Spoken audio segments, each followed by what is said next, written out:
السلام علیکم دوستو، آج کی اس ویڈیو میں ہم آپ کو 5 ایسے بدترین گناہوں کے بارے میں بتائیں گے جن کے کرنے سے انسان تباہ و برباد ہو جاتا ہے۔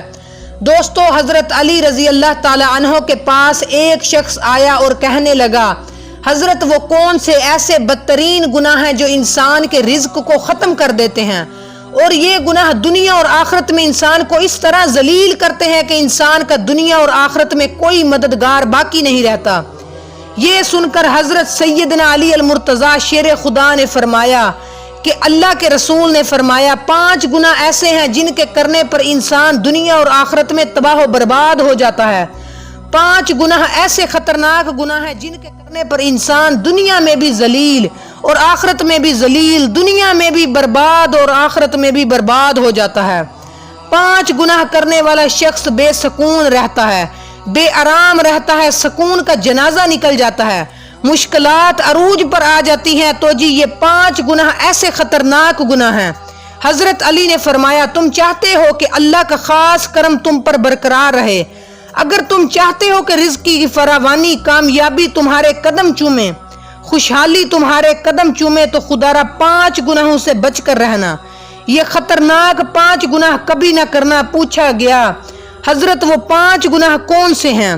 وہ 5 خطرناک گناہ کون سے ہیں؟ تو حضرت علی نے فرمایا، پہلا گناہ تو سود کھانا ہے، پہلا گناہ سود کا کاروبار کرنا ہے۔ فرمایا، ہائے سود خور انسان دنیا میں بھی ذلیل اور آخرت میں بھی ذلیل، سود خور انسان دنیا میں بھی تباہ و برباد اور آخرت میں بھی تباہ و برباد۔ سود خور انسان کو کبھی بھی عزت نہیں ملتی، کبھی بھی سکون کی نیند نہیں سوتا۔ سود خور انسان جو دوسروں کو ٹینشن میں مبتلا رکھتا ہے، خود بھی ہر وقت، ہر گھڑی اور ہر لمحے ٹینشن میں رہتا ہے۔ طرح طرح کی پریشانیاں اسے گھیر لیتی ہیں، ہر طرح کی مصیبتیں اسے گھیر لیتی ہیں۔ فرمایا، قیامت کے دن سود خور انسان ایسے اٹھے گا کہ ان کے چہرے مست کر دیے جائیں گے۔ اور ایک سود خور انسان سیڑھی سے نیچے گرا، منہ کے بل زمین پر گرا اور وہیں مر گیا۔ بیٹا کئی روز تک باپ کا غم مناتا رہا۔ ایک رات بیٹے نے باپ کو خواب میں دیکھا اور دیکھ کر پوچھا، ابا تیرے ساتھ کیا معاملہ ہوا؟ سود خور ابا نے کہا، نہ پوچھ بیٹے، سیڑھی سے نیچے گرا تھا، بجائے زمین پہ آنے کے سیدھا جہنم میں چلا گیا ہوں۔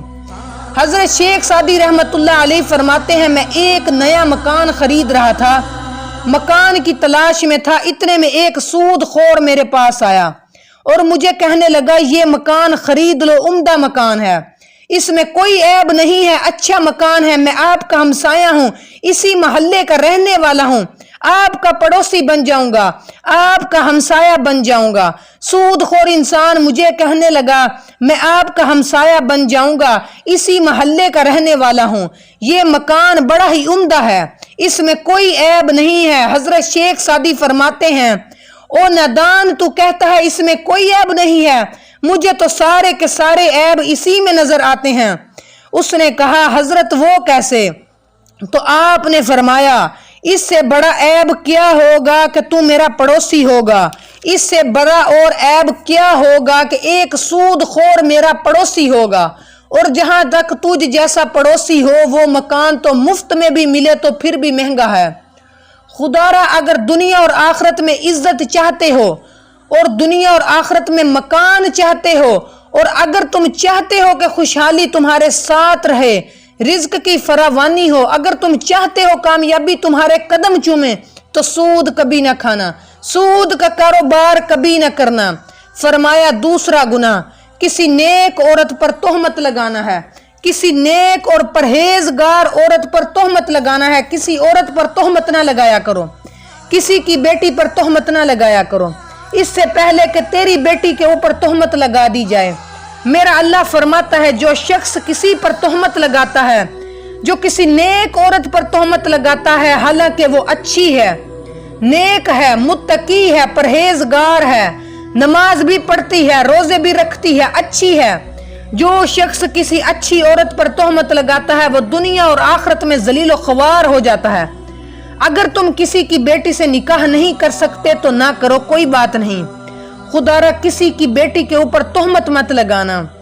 ہائے وہ بوڑھا باپ جو اپنی بوڑھی کمر پر بوریاں لاد کر دن رات محنت مزدوری کرتا ہے، دن رات اوور ٹائم لگا کر محنت مزدوری کر کے بوڑھی کمر پر بوریاں لاد کر اپنی بیٹی کو جوان کیا، اس کو پڑھایا لکھایا۔ آج اس کی بیٹی جب جوان ہوئی تو محلے کے نوجوان اس غریب کی بیٹی کو قبول ہی نہیں کیا، تہمت لگا کر اسے ٹھکرا دیا، شادی کرنا گوارا نہیں کی، نکاح نہ کیا اس لیے کہ ان کے پاس جہیز نہیں ہے۔ ایک تو تم نے نکاح نہیں کیا، دوسرا اوپر سے تم تہمت تو نہ لگاؤ۔ فرمایا اگر تم چاہتے ہو کہ تمہیں دنیا اور آخرت میں عزت ملے، مقام ملے، خوشحالی ملے تو کسی نیک عورت پر تہمت نہ لگانا۔ تیسرا گناہ کسی کا مال ہڑپ جانا، خاص طور پر یتیموں کا مال ہڑپ کر جانا۔ یتیموں کے سروں پر شفقت برا ہاتھ رکھو، یتیموں کے سروں پر رحمت برا ہاتھ رکھو، کیونکہ جب کبھی آپ مر جائیں گے تو آپ کی اولاد کے سر پہ اوپر کوئی شفقت کا ہاتھ رکھے گا۔ فرمایا چوتھا گناہ اللہ کی ذات کے ساتھ کسی کو شریک ٹھہرانا ہے، اللہ کے ساتھ کسی کو شریک سمجھنا ایسا گناہ ہے، یہ اتنا بڑا گناہ ہے۔ شرک والا جو گناہ اتنا بڑا گناہ ہے کہ اللہ تعالیٰ چاہے تو ہر گناہ معاف کر دے، چھوٹے بڑے گناہ معاف کر دے، مگر یہ شرک والا گناہ اتنا بڑا گناہ ہے کہ اللہ تعالیٰ کسی کو معاف نہیں کرے گا۔ حضرت سیدنا علی المرتضیٰ شیر خدا نے فرمایا پانچواں گناہ خطرناک گناہ، اہم گناہ، دل کے کانوں سے سنیے گا۔ پانچواں گناہ کسی کے اوپر جادو کرنا۔ جادوگر شخص کے گھر کا کھانا حرام، اس کے گھر کا پانی حرام، اس کے گھر کا دودھ حرام، اس کے گھر کا نمک حرام، اس کے گھر کی ہر ایک چیز حرام۔ جو کسی کے اوپر جادو کرتا ہے یا ذلیل کرتا ہے کسی کو تکلیف دینے کے لیے، جو کسی کے اوپر جادو کرتا ہے، جادوگر انسان ایسے سمجھیں کہ وہ دائرہ اسلام سے نکل گیا ہے۔ خدا را یہ خطرناک گناہ کبھی نہ کرنا۔ فرمایا یہ 5 گناہ ایسے ہیں جن کے کرنے سے اللہ سخت ناراض ہوتا ہے۔ آخر میں یہ دعا ہے کہ اللہ ہمیں صراط مستقیم کے رستے پر چلنے کی توفیق عطا فرمائے۔